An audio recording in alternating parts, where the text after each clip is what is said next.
So this is also available on Zoom, live as well, YouTube live and Facebook live on our pages on both those platforms.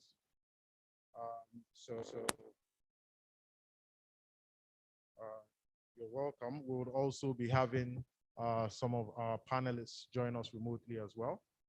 I guess that this is the reality that we find ourselves in a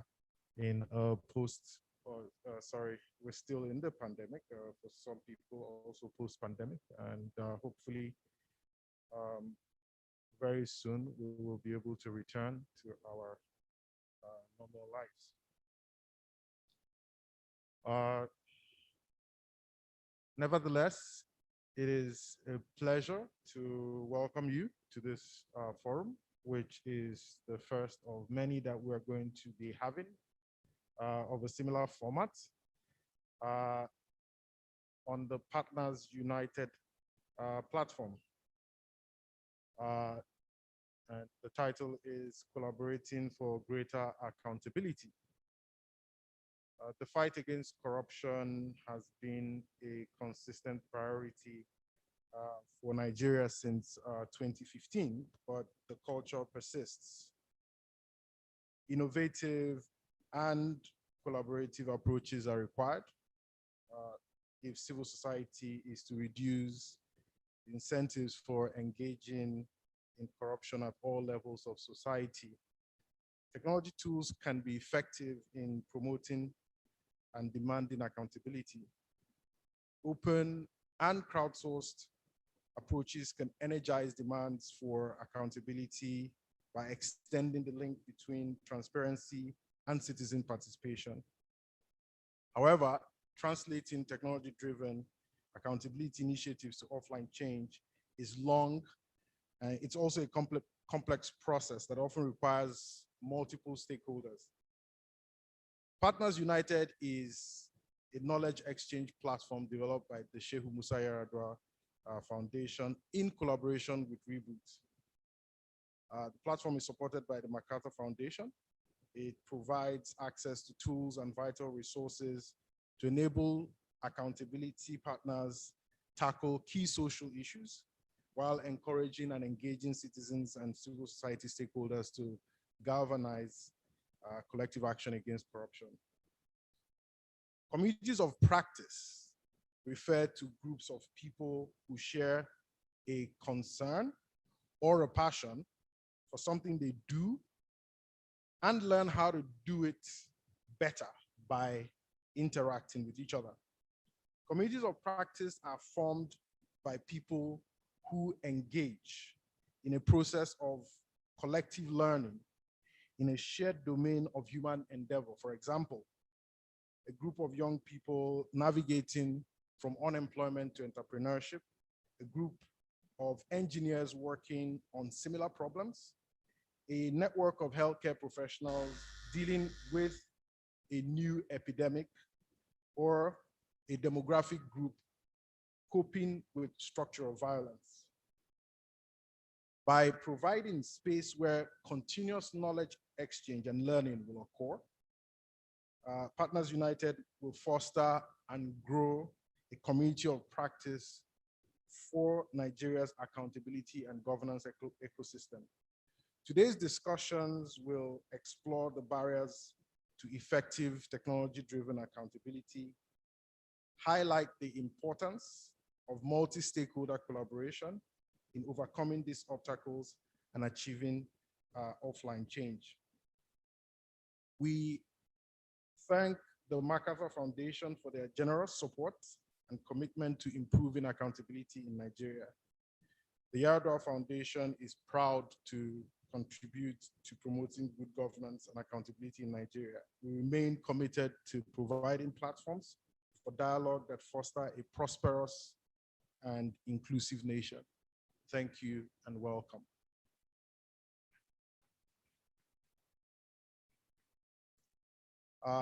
Now we're going to watch a short video on the Partners United platform. Thanks.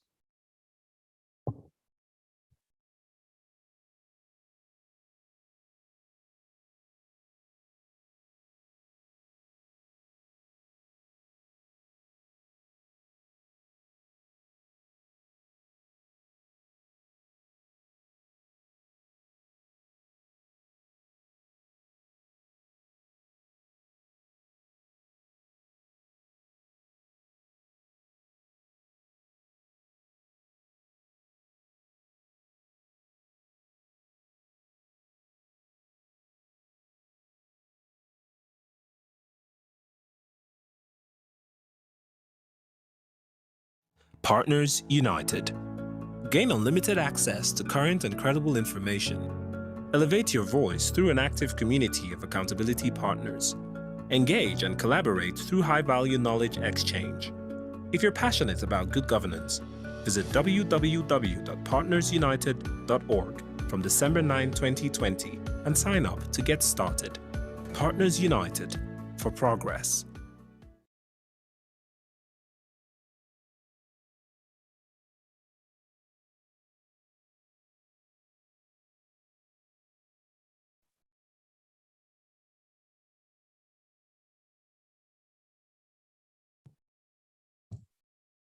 Thank you for that.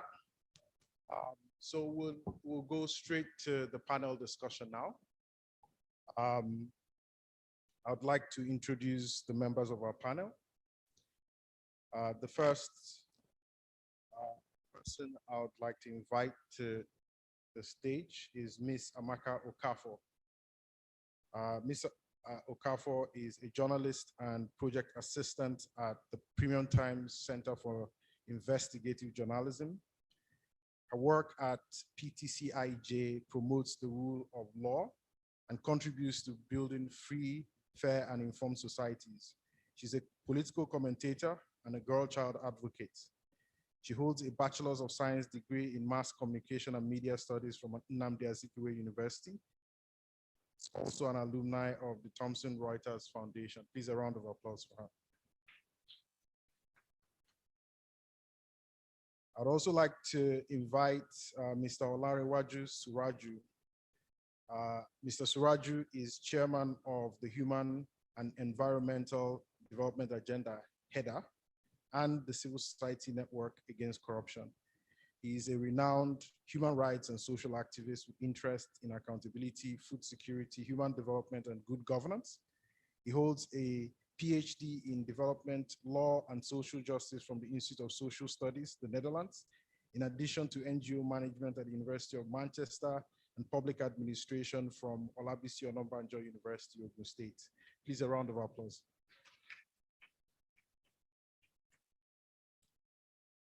I'm going to introduce Mrs. Agyampe Onyema. Agyampe is joining us virtually, so she's on the Zoom at the moment. But from time to time, we will bring her up on the screen, and so you'll be able to hear her. Mrs. Onyema is a senior program officer at the Policy and Legal Advocacy Center, PLAC. She obtained her Bachelor of Law degree, LLB, at the University of Abuja and holds a master's degree in law and sustainable development from the University of Aberdeen. She promotes citizen engagement with government institutions and advocates for legal and policy reforms. In addition, she promotes transparency and accountability in policy and decision-making process for the achievement of good governance in Nigeria. Please, a round of applause for her.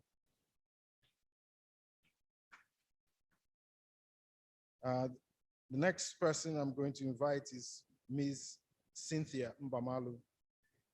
Ms. Mbamalu is the Director of Programs at Yaga Africa Initiative.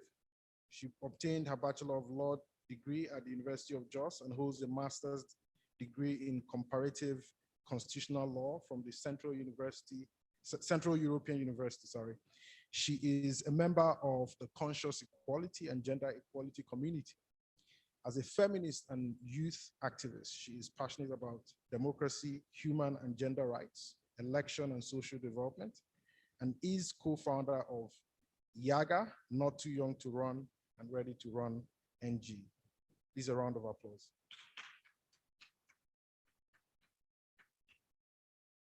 Finally, I would like to invite Mr. Uchenna Kingsley-Ago.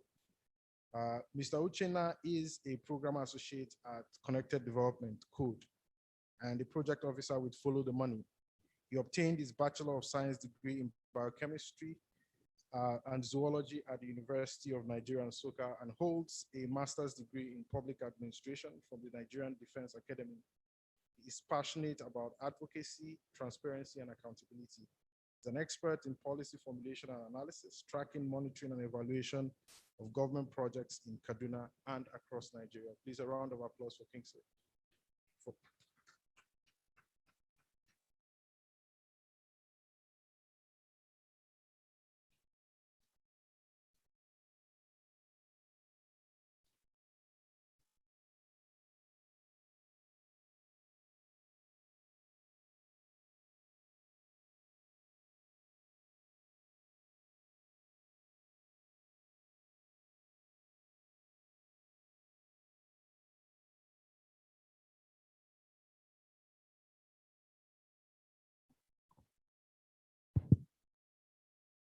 I'm going to start from here until that.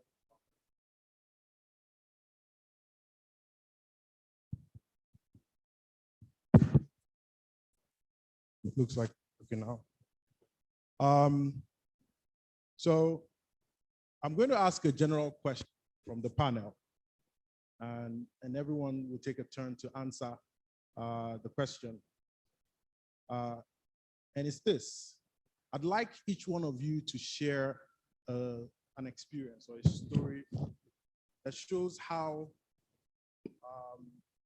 that illustrates how technology and accountability intersect in your area of work, starting with Amaka.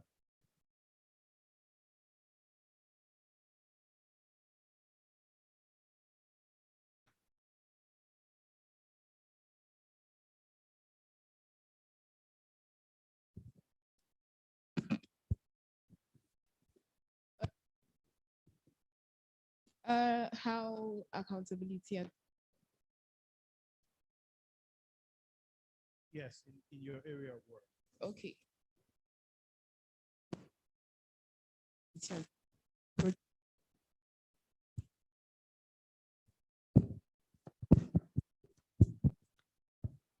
Hello, hello, hello. I think he's scared. Okay. So for the work we do, Udeme, aside, bringing data together, we also try to incorporate a journalism aspect to our work, which is reporting our findings and syndicating across various newspaper platforms for people to see. And so that's, for me, one way in which technology has helped our accountability work, because we could tell our stories online and a larger group of people could see it both within and outside Nigeria, unlike when it was just the mainstream media, if I could use the word, the newspapers. So it's only people who have access to a newspaper who could know exactly what's happening around their region and what's happening with their monies. And so this is what technology has helped us do with accountability. And that's just one aspect. And so we crowdsource data, the data aspect of our work, we bring together budget documents, which is like our mainstay. We with budget documents, putting it together in a database, and people could have access to it from wherever you are. All you need to do is just request for it, and in less than 5 minutes, you have access. So for me, this is one major way where technology has intersected with accountability, because the average citizen has access to what's meant to go to his or her community. For example, I know that in my community, a 50 million project is supposed to come in.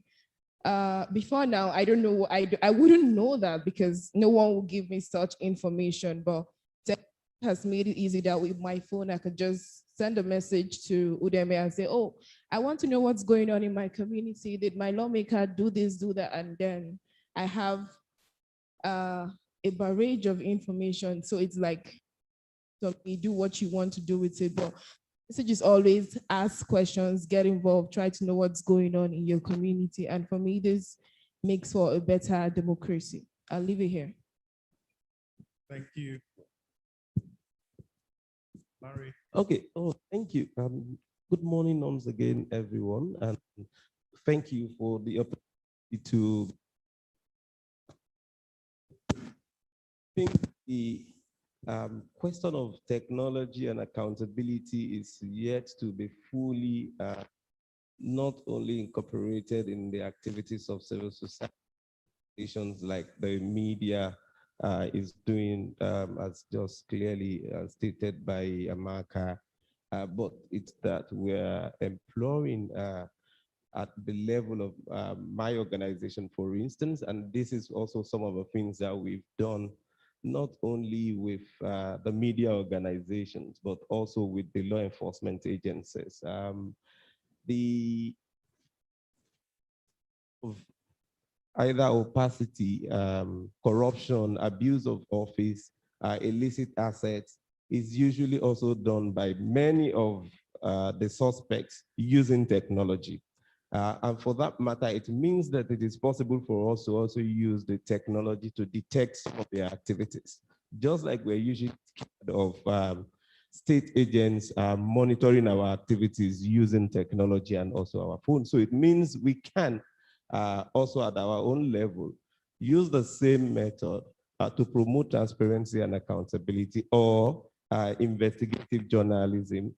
And for that, we've since 2019, actually, started the process of using the social media, including the Facebook, Twitter, Instagram, to identify not only just the politically exposed persons in terms of their illicit assets and some of their also illicit operations.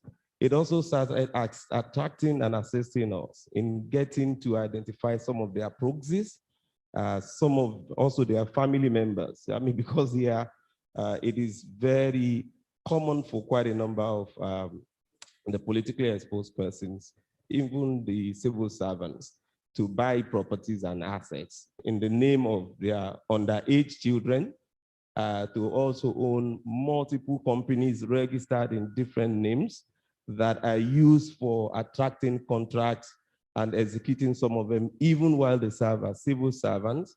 So it is obvious now that we can use the social media and some other forms of technology to unravel some of the opacity that are associated with the operation. I would also leave it here and then we take it forward. Thank you.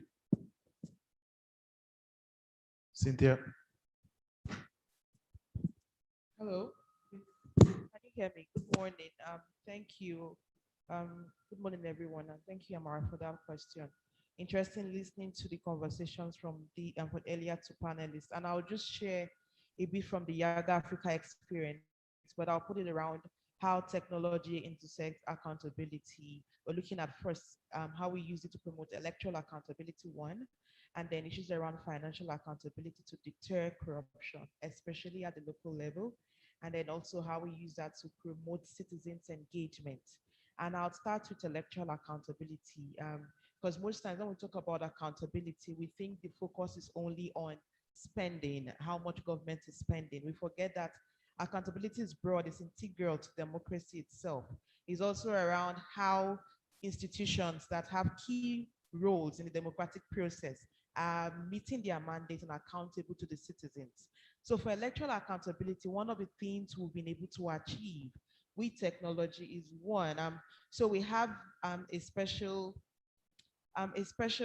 system designed to specifically empower citizen observers at the local level to send in real-time information from their local levels to a centralized database using as simple as a phone that can send an SMS. So they don't even need to have a smartphone. As long as you have a phone that can send a text message, the database that has been designed, it's called the Apollo platform, identifies the message. So part of I'll just give simple examples. So for instance, we at the 2019 general elections, which is the closest, on previous elections, one of the things we do on elections day is to identify if officials, electoral officials are present at polling units, as at when they should be present, and if materials are available. So that is why if you follow Yaga Africa's report, you see from 8 a.m. we'll begin to share information on locations where officials are not present and calling on INEC to deploy officials and to deploy materials. In 2019 elections, we're the first group to actually start calling for extension of time in some states where elections did not commence till 11 a.m. And that was because the observers at local government sent in, so they had to use their phones, they send in messages to a database, we analyze that, and we can do a geographical representation of how the election is being conducted. And that has sort of increased the way we engage in calling for the Electoral Commission to be accountable on elections day, and even to identify where there's disparity in election administration's adherence to guidelines. So that is one on accountability. And I'll just give a simple example.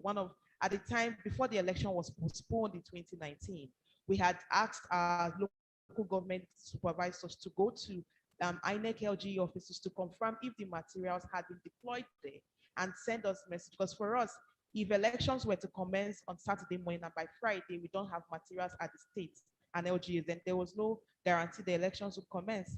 And they had sent in messages using their phones and to showcase that we had lots of states where materials had not even been deployed.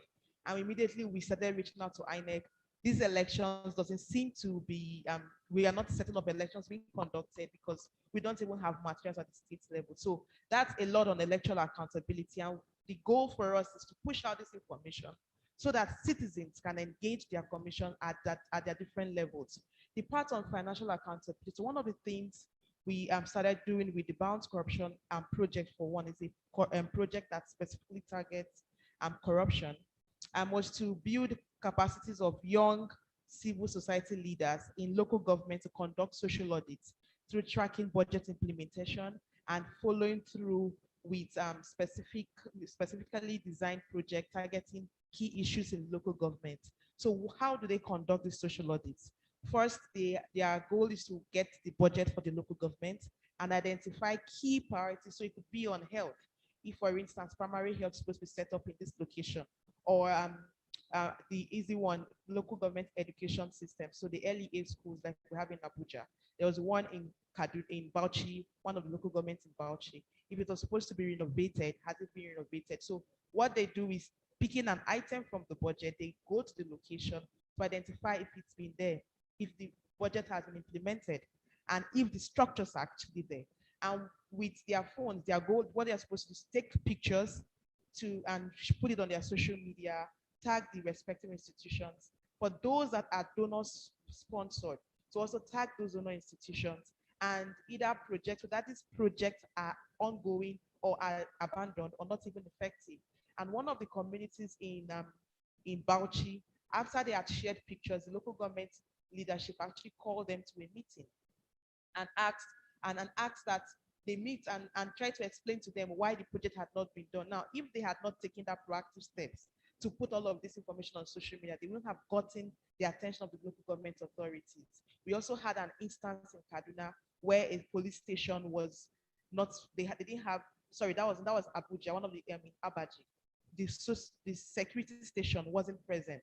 We were supposed to have community police, police stations at the community level, but they had not had officers deployed there for as long as they could remember in the community, and that had increased security issues there. So all they had to do was to identify those places, take pictures, tweet it, put it on their Facebook, and then have town hall meetings with community leaders in that location and use them as advocacy hubs to demand for those stations to be set up. So that was an example of how young people using as simple as their phones and then leveraging social media platforms to put out information to get the requisite action that they needed to be taken at that particular point.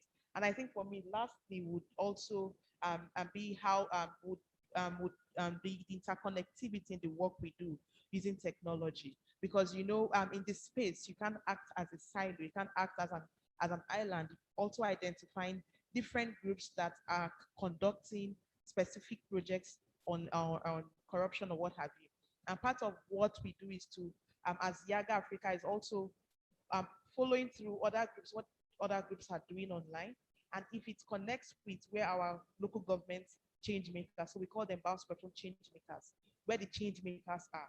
We also ask change makers to reach out to those projects to see how they can collaborate to push forward on a particular item in their local government. So investing a lot in building that level of collaboration across board, but the easier way for us that we're able to achieve that is building that online network within our change makers and connecting them with ongoing initiatives from other projects that they can build that level of solidarity to promote accountability in their local level.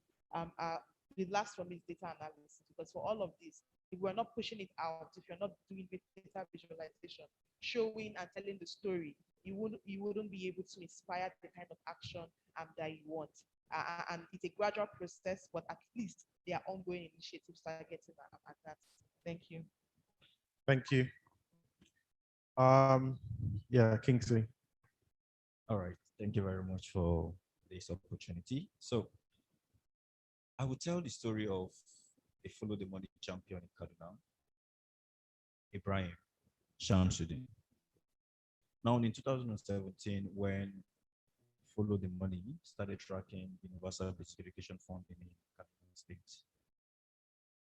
part of what we did was to train and then build the capacity of community members we call community champions of the community champions, and then also show them how to use the Follow the Money platform of over 7,300 members currently on the platform. So in 2019, we obtained the details of all the projects which the Ministry of Education.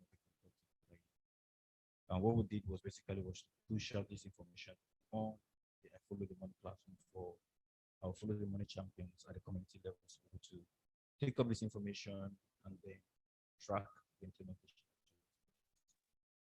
Now, Ibrahim Shamsuddin in November 2019 picked up a project worth 79 million naira, which is for the construction of a fence in Jafar Model Primary School in Sabongeri local government. And upon getting to the school, he discovered that it's not even the fence that is the issue of that school. The entire, virtually all the building in that school has collapsed. And yet you have students and people learning under that same school. So what he had to do was, in the course of his discussion with the school community, starting with the head teacher revealed information that they used to have over 2,000 students in that school. But because of the poor infrastructure in that school, over 700 of that student have dropped. So meaning they are left with just a bit above 1,000. So he puts up this information, snapped the pictures, pushed out this information, and uploaded it on the Follow the Money platform. Now, why it's important he posted on the Follow the Money platform, because you have other 7,300 members that could also speak more on this information, share this information on Twitter, Facebook, and WhatsApp for actions to be taken. Now, after doing that, he posted on the platform, shared on Twitter, shared on all this platform. So in March 2020, he visited this school again. And what did he discover? He discovered that that school right now is very new look. 2 blocks of the class of that class school has actually been constructed, and better even seats provided in the classrooms. Now he now started trying to find out what happened and how did this come about. Now it happens that the school-based management committee of that school, who is also on the Follow the Money platform, saw his story, and he said he was ashamed when he saw the story. So he quickly picked up that story, shared with the chairman of the local government, who himself was embarrassed, highly embarrassed at the state of the school, and shared with the member representing Suba Federal Constituency, our Honorable Garba Dati. And Honorable Dati happens to be a member of the Ports Committee in the National Assembly. And there's usually a CSR component of the Port Authority, schools and the rest. So he was able to champion the cause and ensure that that school was renovated in less than 5 months. And that's actually a story of citizens using technology to be able to drive social change. Thank you. Please, a round of applause. Still trying to, I think we lost Agampi. Okay, I think she's back. Could we bring on Agampi on the screen?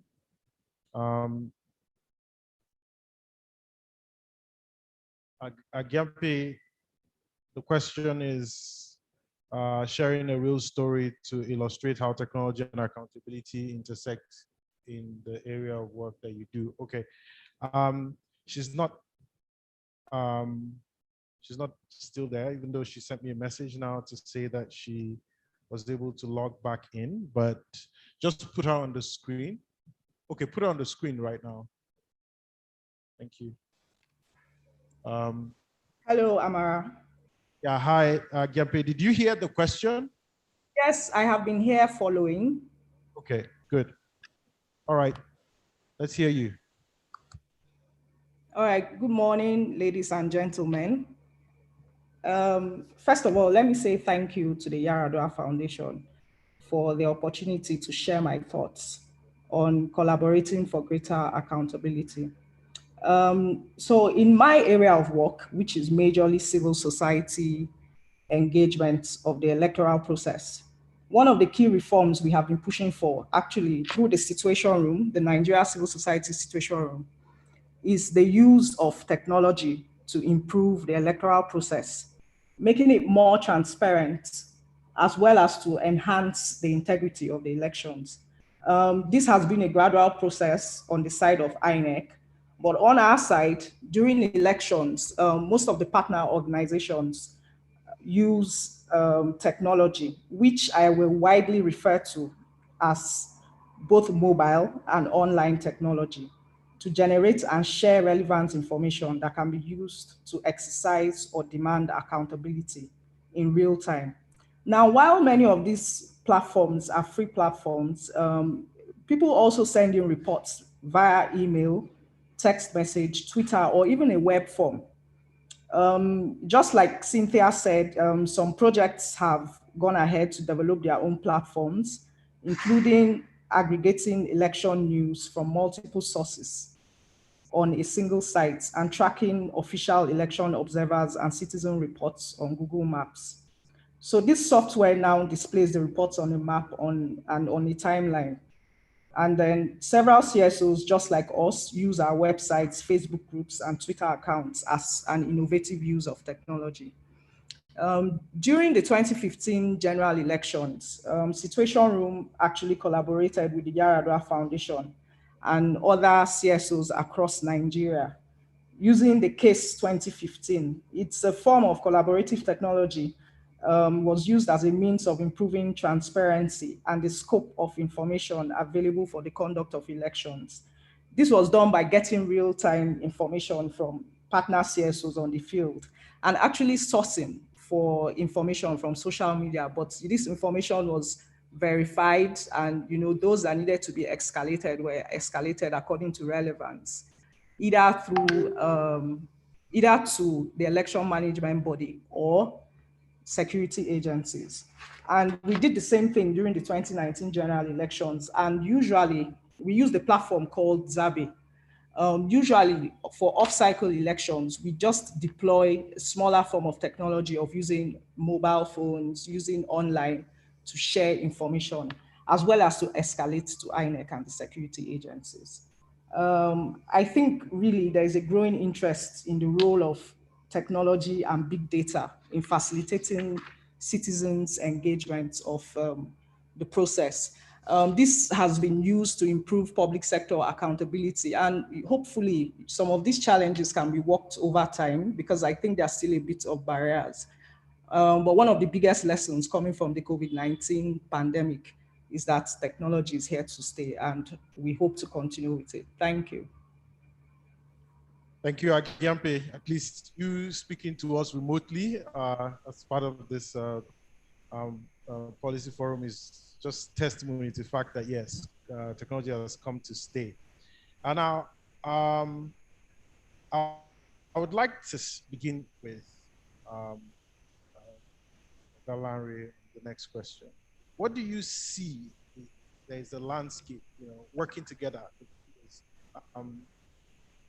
Cynthia mentioned it, and also Agyampe reinforced it as well, working together with other partners, collaborative use of technology. What is the landscape at the moment? How is it currently, and what can be done to improve it?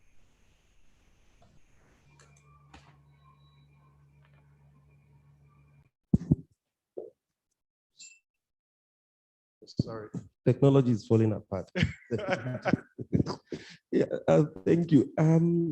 I think we should, beyond the fact of the COVID, thank you, that is also bringing what you just referred to with the joining of this by Agyampe via Zoom, is the fact that even before COVID, we've started the process of the initiative of the Partners United wasn't brought by COVID. It preceded the COVID situation. And I think it is very instructive that we should also try to give some credit to some of the partners that are also supporting some of these initiatives. So I think MacArthur Foundation has really tried in that regard by not only providing support for civil society organizations and media to do what we've been doing in silos before, but now there's a change in the collaboration in the implementation of projects that allows for partners to meet in clusters and also meet outside their individual or specific community of clusters, which is really evolving over time. It's been not very good before now, and it's been individual organization talking about what we do as an organization, but now what we do as collaboration as is what we speak about now. So I know my organization is in partnership with the PTCIJ for what we do on anti-corruption situation room. We also did with the Yar'Adua Foundation as well. And that has been ongoing with even the government agencies. So the advent of technology is what we really need to bring on board to ensure that we are able to conduct what can be very strong evidential based either investigation. Investigation is not limited to just the anti-corruption agencies. And I would give some very lucid example where recently, like I said, between the 2019 now that we've been engaging the technology for investigating some of the illicit assets.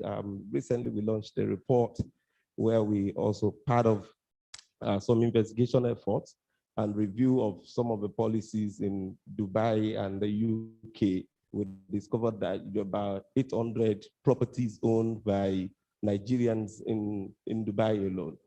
And that is not just the entirety of Nigeria, but politically exposed persons, law enforcement. These are not things that you would really ordinarily get to know before now. Recently, we also did some in the UK, and we discovered about 10 former governors, serving governor, senator, have about 20 properties in the UK, worth about 65 million pounds. Yeah. The use of technology, address of the house, it also involves ensuring that you get and having very solid information, copies, and then being able to verify also the link between the owners and their credentials. So now technology is here to assist for all of us if we're really ready to get engaged with it. And that would also take me to what we want to do with the profession.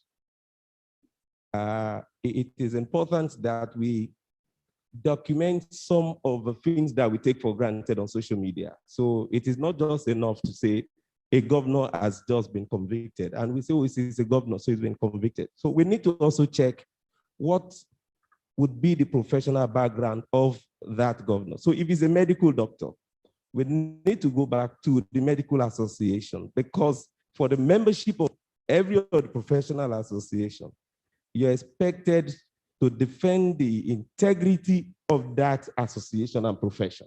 And for that reason, such person that has been indicted or convicted for malpractices, as for whatever it is, disgrace not just the organization, but drag the reputation to disrepute. So we should challenge some of the professional association to ensure that we bring such members to account, and that can also serve as deterrent to some of the activities around what we have with our professionals, civil servants and public office holders. Thank you. Thank you. Cynthia, what are you seeing? What are the trends that you're seeing? What are the opportunities that you're seeing with collaborative use of technology for accountability? Thank you, Amara.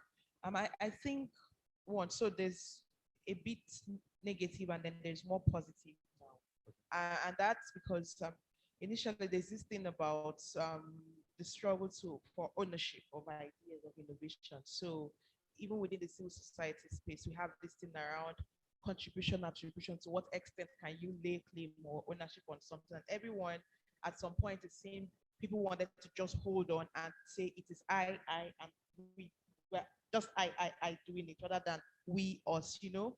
However, as with the evolution in the civic space, and as we've seen, even new initiatives who just basically want to focus on results, there's more tendency now for a bit more collaboration and partnership towards a particular goal, and then focusing on co-ownership, you know, and co-innovation on specific products. And I'll give simple example. I think one, Agampe had mentioned the situation room example.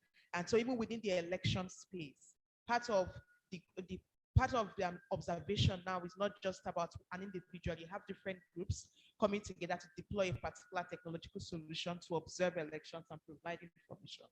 And one example, for instance, our recent elections that we had, even in Edo, Ondo, and previous Kogi, Bayelsa, and the 2019 elections. So Yaga Africa, we deploy observers in every local government. And part of what they track is issues around incidents that may affect women participation. But then there was also the violence against women groups, whose interests are specifically on monitoring violence against women.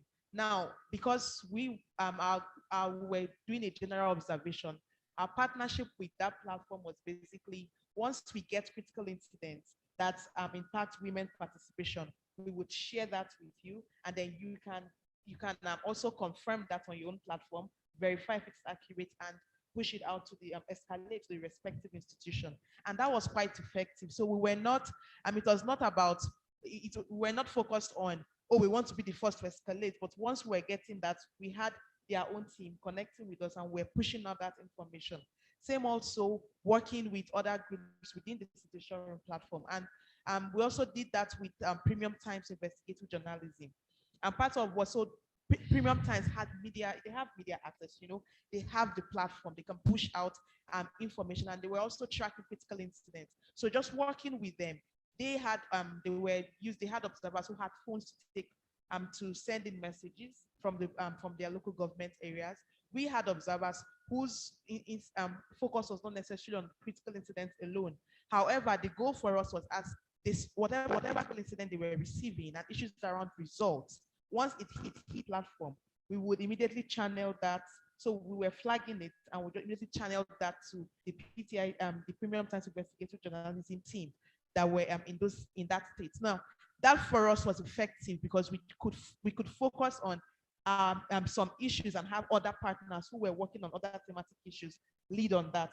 And what we were basically doing was, once we received, we shared information and we pushed that out. Now, I think that is those are examples of collaborative efforts to work towards achieving a particular goal.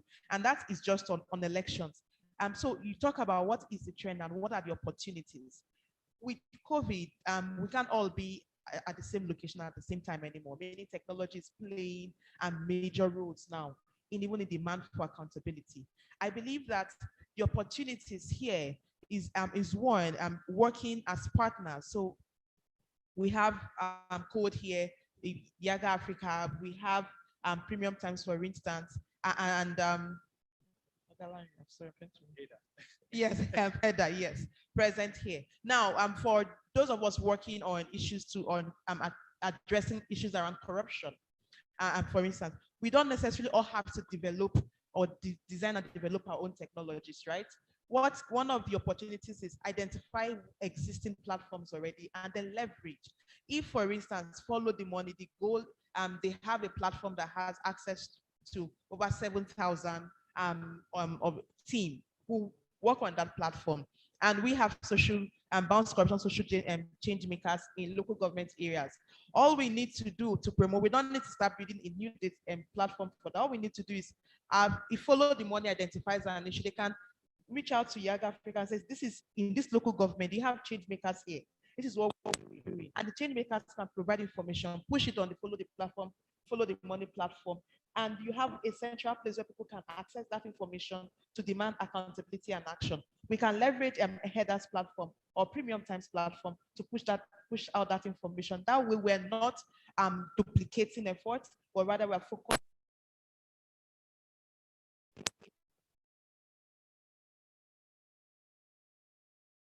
outcomes. So I think that is one major activity. It's not saying that initiatives should not be designed, right? If the other initiatives, they technologies. Let us see how do we work together to perfect a system that exists already? How do we work further to improve on a system that exists already? And how do we work better to expand our reach? That's where we can achieve results, because Nigeria is really big. And pardon me to make, there's this song by Oliver de Cook. It says, live and let's live, right? The world, let's not fight for the world. The world is big enough for everyone. And what I learned from that is we need to constantly think about how are we complementing each other's efforts towards promoting accountability. And I think the last for me is tapping into the younger generation, the Gen Zs, right? And they were the forefront leaders of the NSAS movement. And we see how creative, innovative, and energetic that they are. I'm a millennial, I'm getting old, right? So I think for all the work that we do now around technology, we must always ask ourselves, how are we empowering the Gen Zs to lead in those initiatives? Because they are the next, the upcoming leaders, the generation of leaders that will be forming social political change in our systems. So for every technology we design, we always ask ourselves, is this reaching out? Will the Gen Z feel comfortable to use this? Is this reaching out to them? Will they connect with this? Will they be able to deploy this? And also getting from them the ideas, just so that whatever we're designing is meeting the current audience that will be deploying these technologies in the work that we do. And I think that way it also builds sustainability. So we don't stop our work in one generation, but we're always thinking, how is this connecting to the next generation to promote that level of sustainability, even as we deploy technology for accountability. Thank you. Round of applause. Okay, Kingsley, what do you see as the landscape for collaboration? So for me, the landscape for collaboration is because if you look at the number of technological platforms we have, for example, to hold government to account, you find out that there are just very few of them out there. And the best way to be able to get impact is to find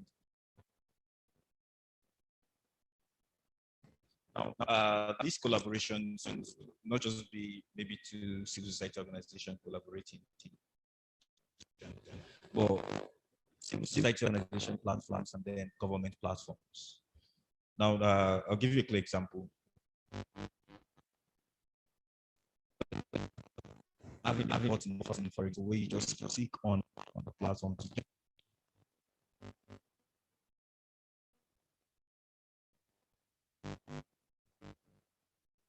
to access Nokobo to get information on government expenditure. You just go to iFollow platform, iFollow Money platform, which you used to, and then probably when you're on iFollow on Nokobo platform, you can also be able to get tools to track that project on iFollow the Money platform. So such collaboration could be built on. And another one that is practicable right now, which we're actually working on right now, is the Eyes and Ears app of the Kaduna State government. Now that app tracks what the Kaduna State government is doing alone, but we are looking at a partnership between Follow the Money and Eyes and Ears app. And how will this work? We're tracking constituency projects in Kaduna State, which is being implemented by the federal government and its parastatals. And the Eyes and Ears app is being used by citizens to track government spendings. Now, in as much as these federal projects are not Kaduna State projects, but they are still for the people of Kaduna State. And since there's a platform that is already working, so we're already building that collaboration whereby you will also have constituency projects that are meant for Kaduna State indigenes added to the Eyes and Ears app. So that way you would have more and more platforms being able to track these projects. Now, On collaboration again is YAGA Africa and Connected Development. Now, there is a project we're working on together, the Youth Organizing Leadership Project. Now, that project, Follow the Money goes on the ground, tracks projects, gets advocacy issues on the ground about project not being implemented or issues about under budgeting or budget amounts not being implemented, as the case may be.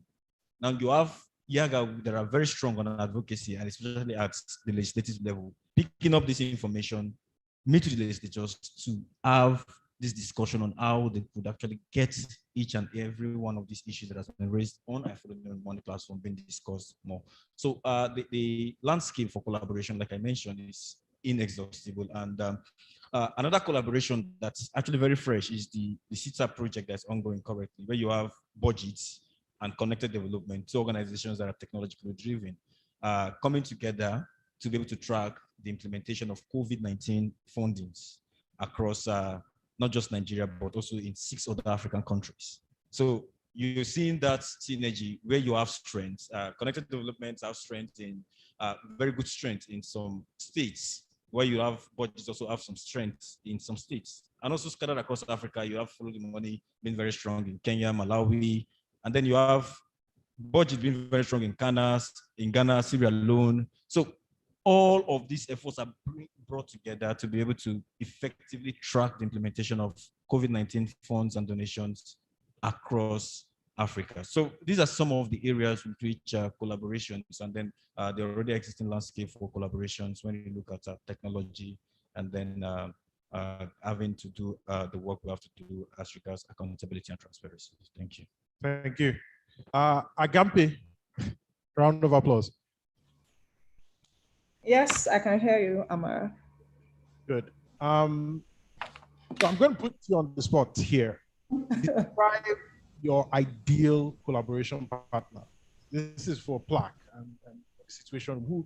Who's your ideal collaboration partner? What would each partner, like you and the partner, what would you contribute? And what would each partner benefit? And this is not a general question, it's a specific question. Who's your ideal partner for collaboration? It could be someone that's existing, it could be an organization that's not existing. And what do you bring to the table? What would they bring to the table? And how will both parties benefit, or all parties, if it's not just one partner? Thanks. Okay, thank you, Amara. Let me just say that that collaboration exists because the Nigeria Civil Society Situation Room is a partnership of several CSOs across Nigeria. Of course, there's always room for more collaboration because our ideal partners are CSOs, just as mentioned, public officials, which could be INEC, it could be the police, it could be legislators working in the committees of INEC. And then, of course, you have the media. And then the ultimate beneficiaries of most of the work that we do are the citizens. So in that order, let's say those are the ideal partners for our own collaboration.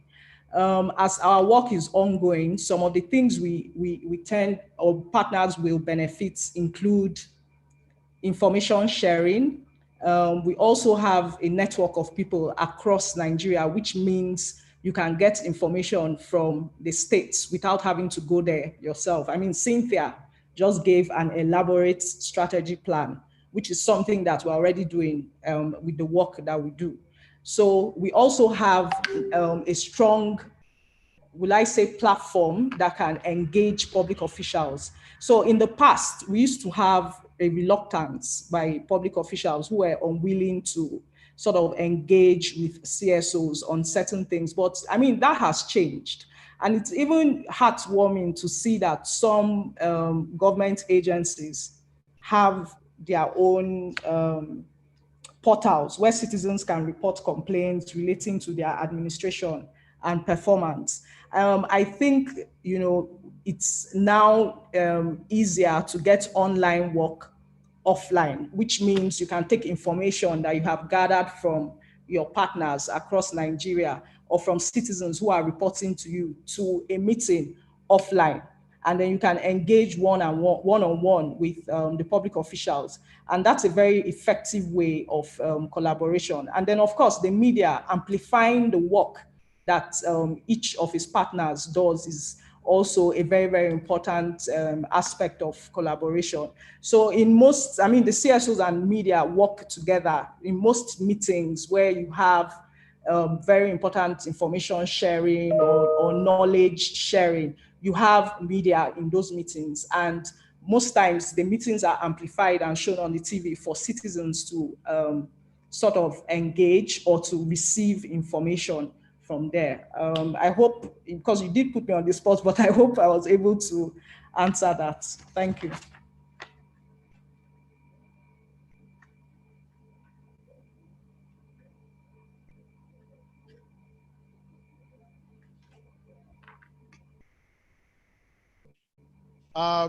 So Amaka, tell us your own from an Udeme perspective. Definitely have need for partners, and not general, not like, don't tell me, oh, you know, citizens in general, but ideally, yeah. So ideally, what kind of who's your ideal partner for technology collaboration? Ideal partners are plenty. Just one. Yeah. So I'll give a list of, ideal partners I think Udeme with, and also several other organizations that are doing the kind of work we do. And first would be technology companies, but not just any technology company. What would they bring to the table? Technology companies whose vision are towards change. So we could be having issues with Zoom and connectivity. Yeah. But if you have a partnership, there could be this bias to make sure that, this Zoom is steady and this conversation is going on seamlessly. Those are the kind of things they can bring in, their technology expertise. Yeah, that's one. And of course, the media, because when media go outside this place without the media support. So we always need them at every point in time to escalate what we are doing. Like Cynthia rightly said, during elections, they leverage on media platforms to escalate issues and bring to public attention what's going on at different locations. So the media is one partner we cannot do it out. Come what may, we really need to keep having media partners in what we do. And of course, not the old voyeuristic media, but the young ones who are in line with change and are open to change as well. Apologies to the old guys in the media. I don't mean to be malicious, but of course, we tend to get conservative. So that's why I said the young ones who are open to change and ready to learn, relearn, unlearn. Yeah. Thank you. Yeah, so I think I have a long list here. And of course, the money aspect. We need this philanthropic community because the work we all do depends on money. And that's why we have funders here and there. So we need, the philanthropic community will always be there to finance these change actions we're investing in or getting into. So everybody's really important. That's why I said we need a lot of people. And there's also the legal tribe, because we'll also get into several legal brouhaha. I'm sorry for using that word. Yeah, so we need a community of legal practitioners who will always be there to support us, legal advice, make sure we don't get into different potholes or bombs.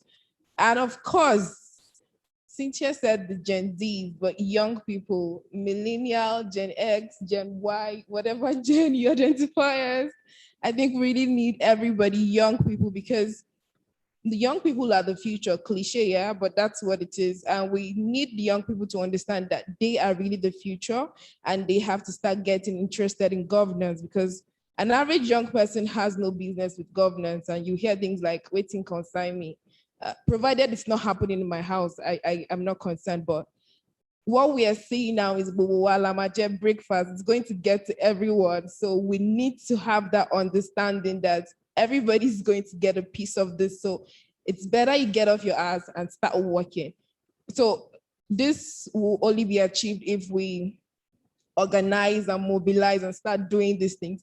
And for me, one way we can get to these young people is using their language, pop lingo.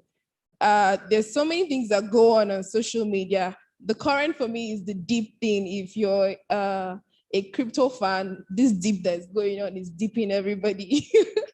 And so we might want to say stuff like, the deep is really deep, but the deep in Nigeria is going to get you neck deep in serious, So you try to find a common ground with languages they understand or they relate to it. And the crypto deep is nothing compared to the Nigerian deep. And come 2023, it's going to be a serious deep, and there won't be any bullish trend if we don't do anything about it. So yeah, at the end of the day, what are we all benefiting? We're benefiting a working democracy, an enabling environment. You wouldn't want to jackpot to the abroad. Your own abroad is here because it works abroad because they all understand that they have to get involved and everything involves everybody. It's not for a particular group of people. I want to be a lawmaker tomorrow because I'm seated here in my house and I'm criticizing what people do because I probably don't know what the shoe feels like. But now that I'm involved in this kind of work, I have an idea and there are things I want to see happen and I'm not seeing them happen. So I want to aspire to perspire and then, find myself up there doing things. So it's important we understand these things. Then there's an ethical society where you don't need to remind people that you shouldn't steal money, because if you're stealing money, at the end of the day, probably it won't affect your fifth generation, but I'm sure someone in your fifth generation will mismanage the wealth you've accrued for the family, and the 10th generation becomes poor. So they become like me, we're all feeling the heat. So we will come back to the Bobowa, Lamaja breakfast trend and all. And of course, the media will be able to do its work of holding power to account according to Section 22 of the Constitution. There won't be shrinking civic space or media space. We are all able to do our work, and the envy in our eyes or admiration where we look to the Western countries, we're able to find them here. Before I was born, I mean, there are stories, Nigeria used to be better than this. $1 is 480 naira now. Before now, our money had value, but at the end of the month, if I get my salary and go into the market, I won't return with that salary because I don't know what's here to buy. And this is as a result of what we've done to ourselves, and nobody's going to save us. That's what we need to understand. It's an in-house work. It's what we need to do within ourselves. And it's not just government officials, really. I always say to people who care to listen that Nigerians are not good people. Why do I say this? An average man will want to open an office anywhere he finds himself. If you go to a government office where you can't really have access, the gate man will ask you to tip me, make you go see your guy. Are you a good person? But then you are in the marketplace screaming, did they chop our money? What are you doing? Are you not chopping somebody's money? What differentiates you from, the people you're pointing, accusing fingers against? So at the end of the day, what am I trying to say? We need everybody in this partnership. We need Yaga, we need Code, we need Hagar, we need citizens who are really like the real beneficiaries of everything we're doing. And at the end of the day, if the people you are doing this work for do not see and appreciate it, you are wasting your time. Thank you. Round of applause. Ugualamache breakfast. I'm quite impressed by all the that you know. And I just hope that you did not lose any in the recent crash.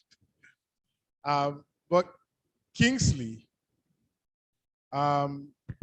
just talk to us. There's definitely a challenge with translating what is happening online to offline change. But you were the first person to tell us a story about how some guy in Kaduna was able to effect some real change that we can measure from something that happened online. So you're going to be the first to also answer this question. So how can we learn from each other? Remember when I spoke earlier, I talked about communities of practice. And there are some people who are good at certain things. So some people are good at FOI requests. When they write FOI requests here, the government is shaking and they're responding. Some of us, we don't even know what to write. Some people are good at tracking projects. They know where to find those projects. We'll be shocked at just how many projects they can dig up and find. Some people are good at mobilizing protests. In fact, sometimes when I look at Twitter and I see that a protest is going on, there are some faces that I am guaranteed I will see in those pictures. They will be holding microphone, they will be talking. So we have different strengths across the accountability space. So how does technology help us? How does it mediate that learning process where we're able to pick up hacks from each other and knowledge from each other enables us to be more effective in translating our efforts into real change? So, like I always say, no matter what we do online, if it doesn't translate into offline changes, then we might have as well just made noise. And one way we could actually do that is to ensure we are carrying the beneficiaries of whatever we're doing, which are the community members, part of whatever process we're doing. Because in the long run, they are the one that would actually demand for that change and accountability in a sustainable manner. So first, we need to first of all build our collaborations. We need to build the collaborations with civil society organizations, just like I mentioned, with government agencies, and then also get the community members to be part of it. And one way you could do that is to get, she mentioned, for example, using terminologies that resonates with the young people. Also, there are terminologies that also resonates with community members. For example, you're in a community, you're telling them 100 million naira has been budgeted for the construction of a school in your community. They might not understand.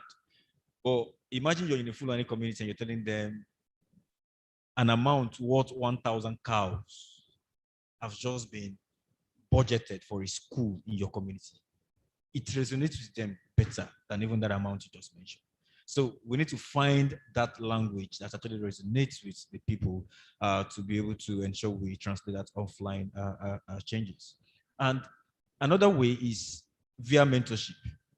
Now, mentorship in the sense that you find a small space, make it work in that small space, then use that small space as an example to others. Now, that story I mentioned of what happened in Sabongeri community. Now, it has actually sparked something in the Follow the Money community in Kaduna State.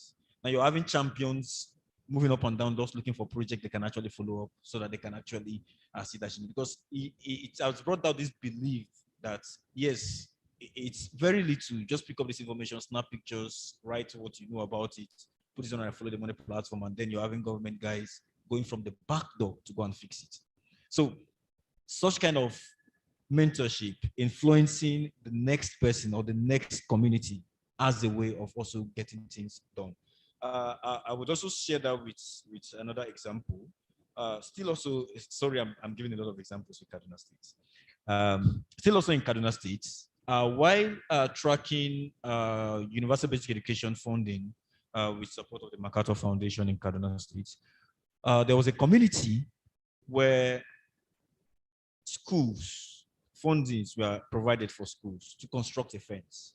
But it happens that before the project came to them, the community members via self-help have constructed the schools. Now they've seen this information online, which Follow the Money has provided, and they no longer want the fence. So they are now demanding, can we get these funds translated into something else in our community? Can we have it used to construct a school, or probably add to the existing toilet facilities we have so that it will be more conducive for learning? Now, the government guys didn't do anything about it. They were dragging their foot. Guess what? After writing series of letters to the government guys to respond, they didn't respond. These community members wrote a petition to the ICPC. And that forced the government agency to come back and then provide what the community members were demanding for. That's How did they know how to write to the ICPC? now in the course of the capacity building we provide to community members, we try to link them to government agencies that could actually provide support, especially when you want to complain. What you need to write as a very simple brief letter. And you'll be surprised, most of these communities you go to have what we call the community-based associations. And look through that community-based association, there's always one person that could at least put down something in writing. And that was what they were able to do. And that's a project was actually brought back to that school, and then a block of classroom was actually added to the projects that were done in the school. So these are some of the examples of ways with which you can actually get online discussions translate into offline changes. And also in collaborations, I would also want to chip this in. Now, you track projects, you find out things are not going on well. Most times when you get to this community, they ask you one question, and then what? Yes, and then what?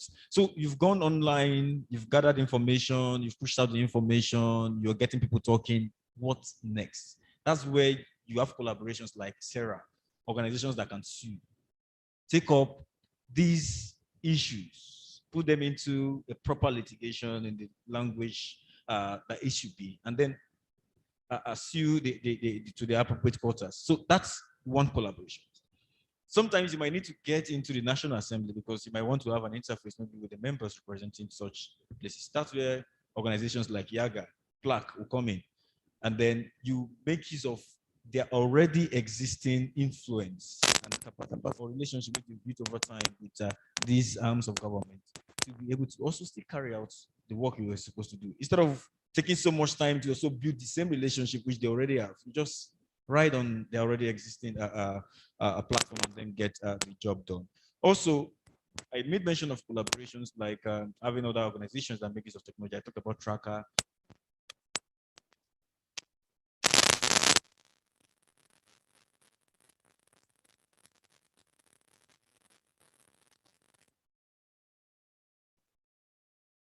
Down on the ground to roll their sleeves to also ask questions and also demand for this project and activities to be done in their community. So yes, it's not as smooth as I'm saying it right now, but we would agree with ourselves that we're no longer what we used to be before.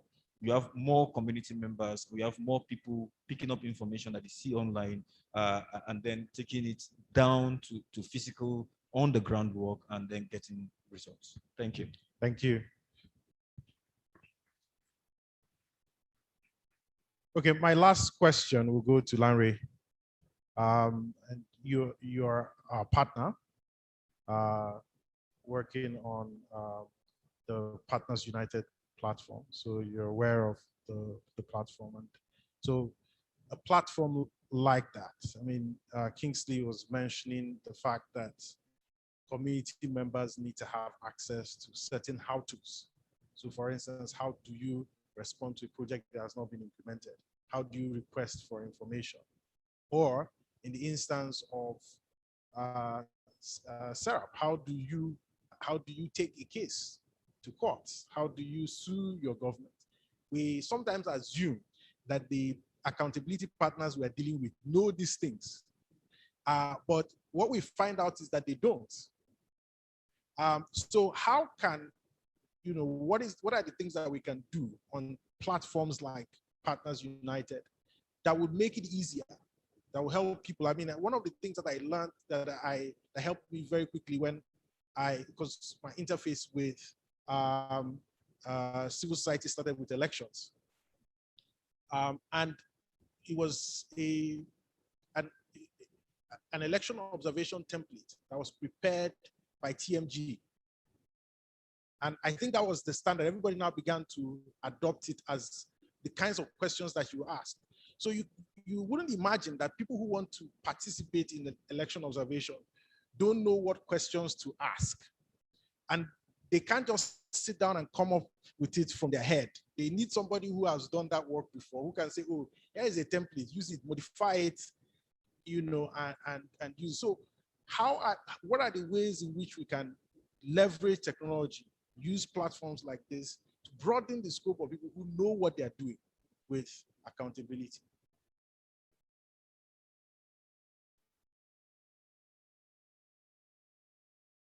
Amara.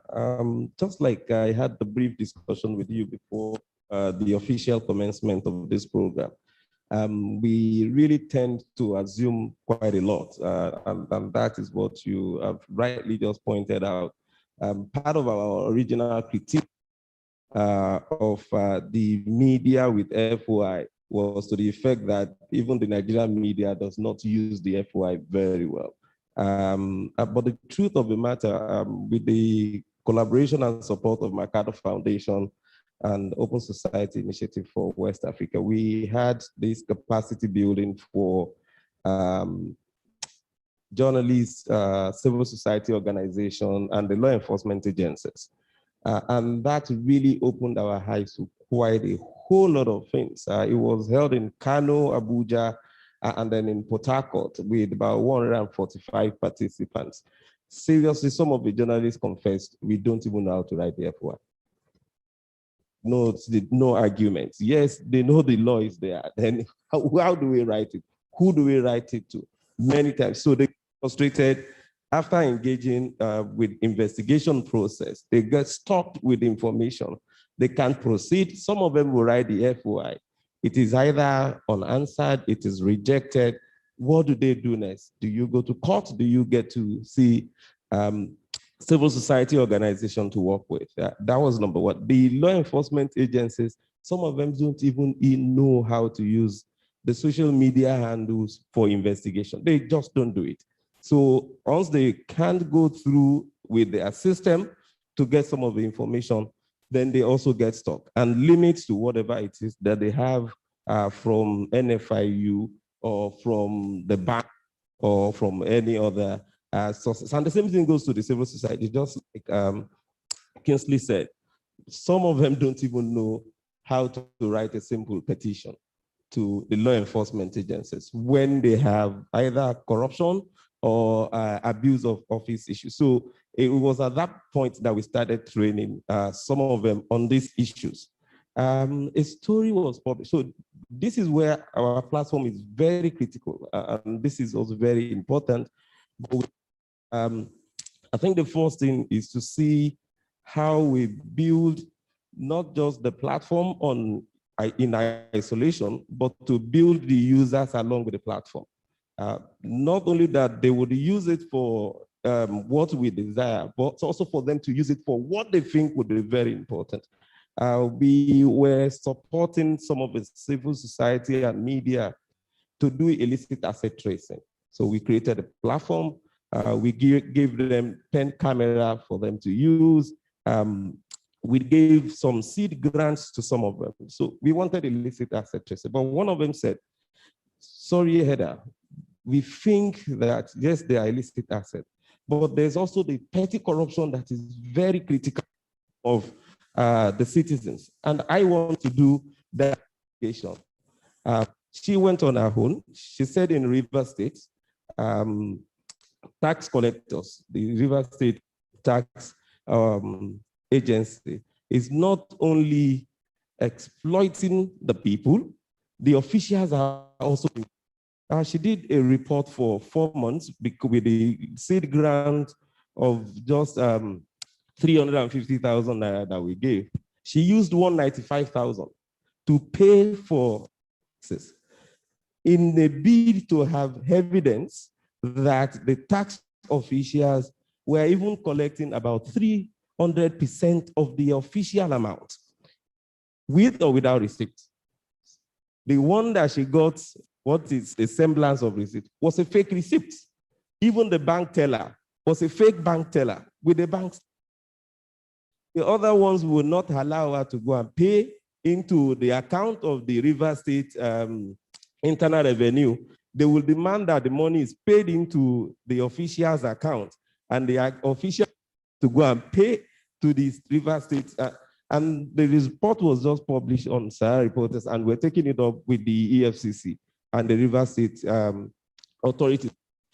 We're able to create that opportunity for people to take advantage of the platforms, to engage all manners of possible stakeholders. And we must attract the law enforcement because that is where also the frustration comes in. So once the investigation is done or the story is reported and there's no action on the part of the law enforcement agencies or authority, then you would know that the law of diminishing return will set in and then people will want to. So we must allow that platform and the drivers to also connect it with all the relevant law enforcement agencies that are expected to take necessary actions on cases are reported or are investigated. Thank you. A round of applause for the panel again. All right, ladies and gentlemen, I think we've come to the end of the panel session. Please, a round of applause as the panelists proceed to their seats. I will now invite Dr. Amina Salihu, Senior Program Manager of the Makata Foundation, to give us remarks, closing, ending remarks. Thank you.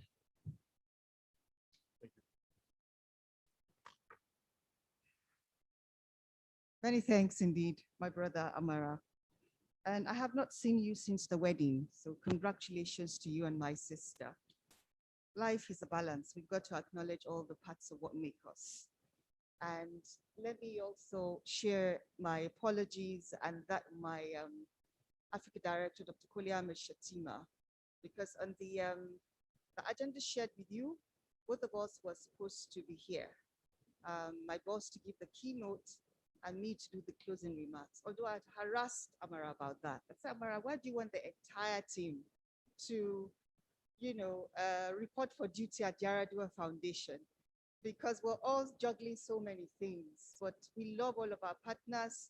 And so we split ourselves because we had something at the same time. And that's part of why I came in late. But I still must say, I'm very sorry. And we apologize that I had arrived here, a few minutes to 11, probably because I was targeting my own, side of the deal, which was supposed to be happening now. So technically in my mind, I'd actually also come a bit earlier before 11 a.m. But I was absolutely, I felt very privileged just listening to the panel and catching, the warm thoughts. And thank you, Agyampe. I think she segued off now as well. She joined Biotech, I guess, to evidence the story of why this convening is very important. The MacArthur Foundation has been working in Nigeria for over 30 years now. And in 2014, when we had a new president, Julia Starch, she had challenged us to say, if the MacArthur Foundation were just coming into Nigeria today, what would be the most important thing to tackle? And we had been doing maternal health and girls' education and higher education in Nigeria up until then, and human rights. But when we had this conversation with Nigerians, they told us, look, the sum total of what you need to look for is effective institutions. Get the police to work, ensure that there's no impunity, tackle corruption. And we're like, wow, that's a tall order. We are a development organization. We are not Nigeria. And part of the role of a philanthropist is to enable agency, not to appropriate agency. So, a lot of colleagues today have thanked the MacArthur Foundation, but really we should be thanking you, because this is our country and our citizens come first. Our role is to support you and to learn along with you. And that was what we did in 2014. And that led to the design of a program called the On Nigeria. So On Nigeria we stand kind of thing, or Onward Nigeria, whichever way you want to frame it, but On Nigeria, which is essentially to ensure that we support Nigerian-led efforts to reduce corruption and to ensure that we have greater participation, transparency and accountability going. And so one of those great partnerships is what this conversation is around today.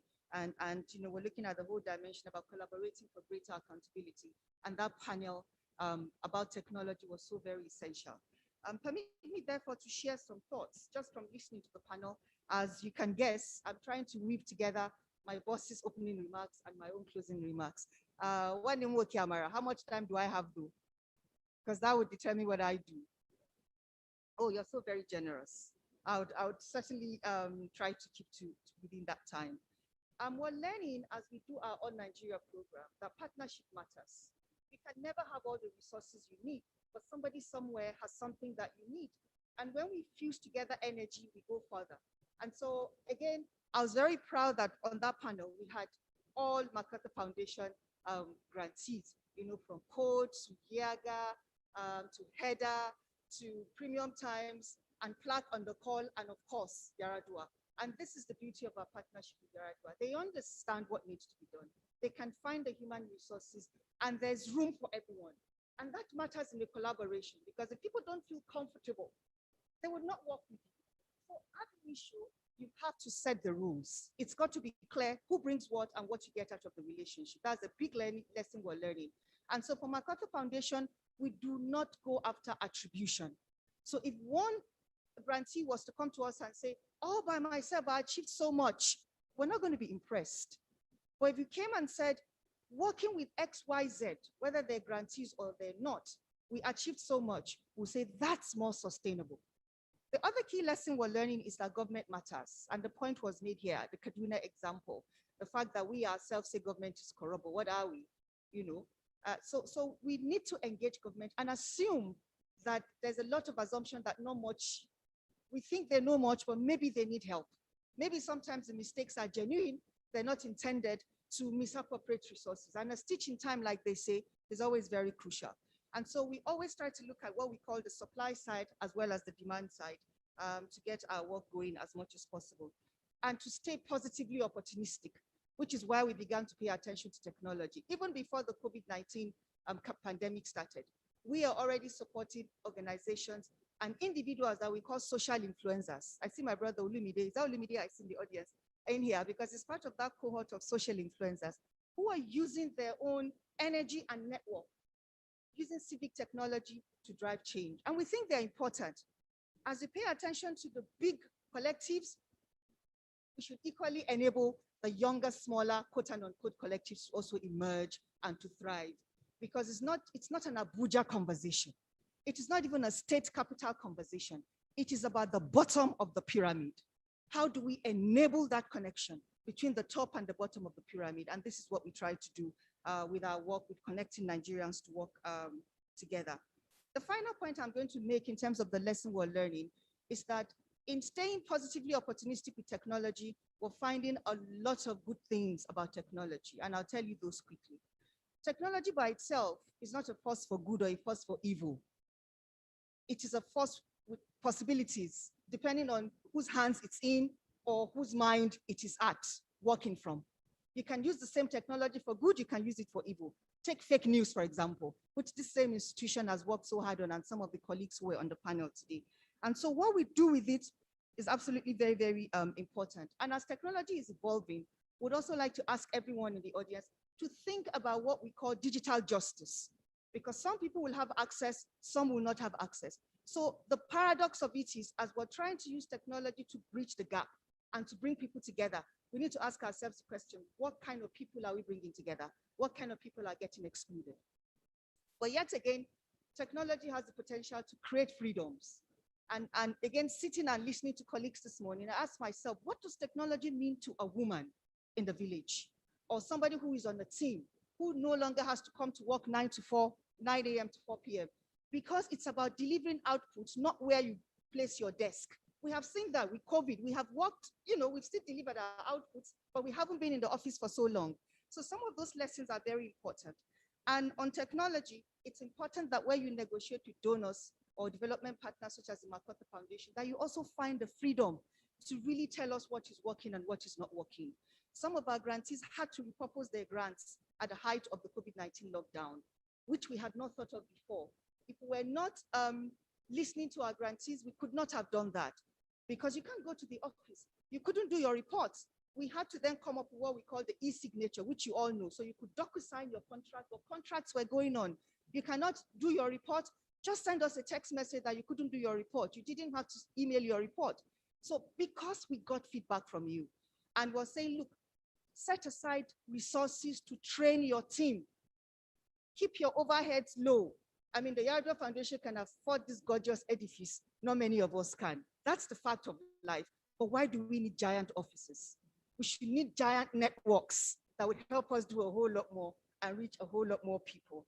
And so I think I'm very proud of this moment, and I would like to thank the Yar'Adua Foundation for the stellar partnership with Reboot, because the partnership with Reboot has helped us use a tool that Yar'Adua had developed, which is now named the Partners United Against Corruption, as a place and a memory bank to domicile the work that we're doing. Because the MacArthur Foundation on Nigeria program is a program. It's going to come to an end. And so when it does, where is the repository of all the amazing work that has been done? We don't have to go to, our grantees are over 100 and counting. We don't have to go to 100 websites to find this work.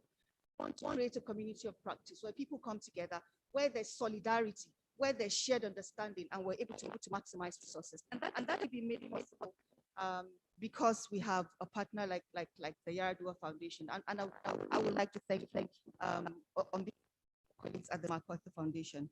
And to close with a final personal lesson. And that was something that I think Amaka alluded to. I think it's a very serious lesson. I'm learning that if we do not allow use technology in ways that connect us with the younger generation, they will sack us. In my own view, if I were coming to do a I probably would stop if I didn't know my way and say, I beg, bro, say, Madam, Miss Abini Road. My 21-year-old son who's come with me here, Hani, will just stop to his phone and use his Google map and get you anywhere I need to get to. Every time I'm stuck with my laptop, they all laugh at me and say, mommy, this thing is easy now, let us help you. And I'm like, wow. And somebody said 20-something-year-olds are not ready for leadership. They are already leading. So in our organizations, in the work we do, in the conversations we have in all places, we must ensure that everyone is thinking about a transgenerational transition using technology, civic technology, and every other tool that is open to us. I thank you very much for listening.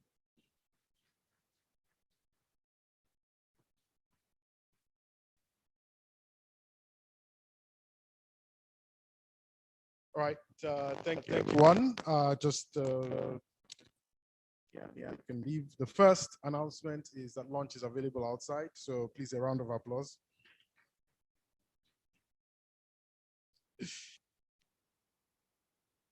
Oh, well, for us, for providing the lunch. I mean, we weren't compliant with Amaka's statement that Bubu Alamaje breakfast, but we have modified it, so Bubu Alamaje lunch.